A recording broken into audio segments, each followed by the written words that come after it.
One of the messiest money-rocking scandals in Nigeria's party politics has emerged from the issue of disbursement of campaign funds.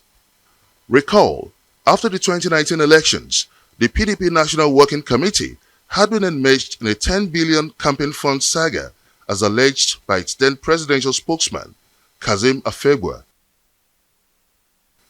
It was debunked. Apart from campaign funds, the PDP has also swamped the ugly current of party spending when the governor of Rivers State, Nyesom Wike, opened another Pandora's box of 14 billion naira funds being misappropriated by the party leadership. Though the party vehemently denied the allegations, but it wasn't long we saw a refund of monies paid into the personal account of some members of the NWC, which was again dismissed as housing allowance. The All Progressive Congress too had had its fair share of campaign fund scandal. The latest outcry is being spearheaded by the APC National Vice Chairman, Northwest, Sadio Lukman, alleging lack of transparency in the national chairman's handling of the funds that accrue to the party from sale of nomination funds. As the ping-pong goes on, Inec is empowered to regulate the campaign spending limit and party expenditure according to Section 85, 88, 92 and 95 of the Electoral Act.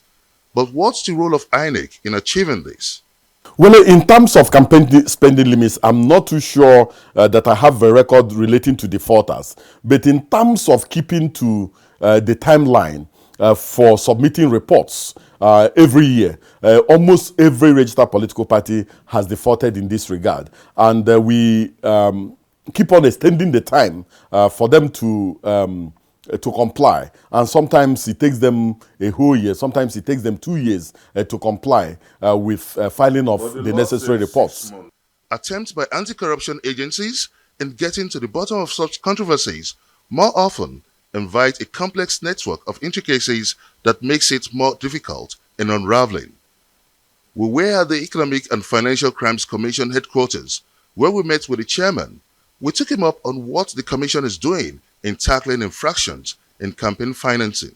At it, with the eye that somebody has crossed the line, somebody has violated, a certain law, and we investigate. So I can tell you, even though I told you, earlier on that I have not received, briefing in that regard because we are talking about 2019. I came on board in 2021, but we must have, thoroughly, follow all those lists to determine, what has happened. In the build-up to the 2023 elections, the PDP was enmeshed in a money-rocking scandal where the former governor of Rivers State alleged that the leader of the PDP mismanaged 14 billion naira in person of Senator Ayu, and we saw members of the National Working Committee refunding some checks back, which was later explained as housing allowance, which some members denied that nothing of such. No, it's not. Well, it is difficult in the sense that money laundering cases are always complex.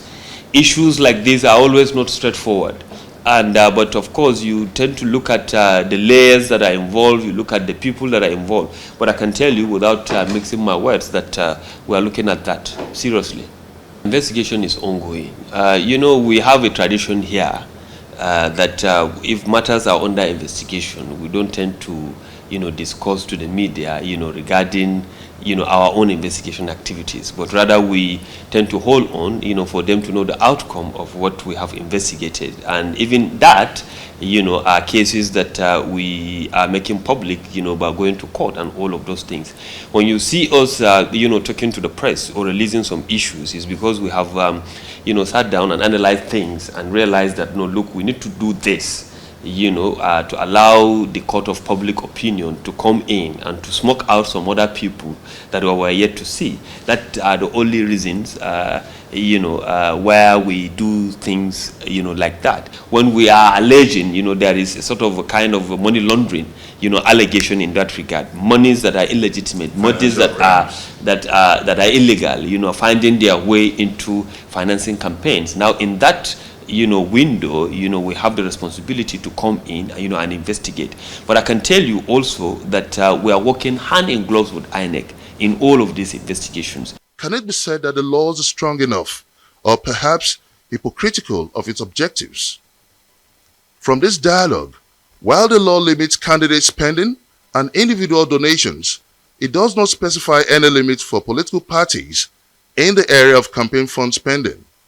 Certainly, this is another snag in the wheel of the nation's bid to lay a strong and enduring democratic foundation. Gbenga Ashiru, Arise News.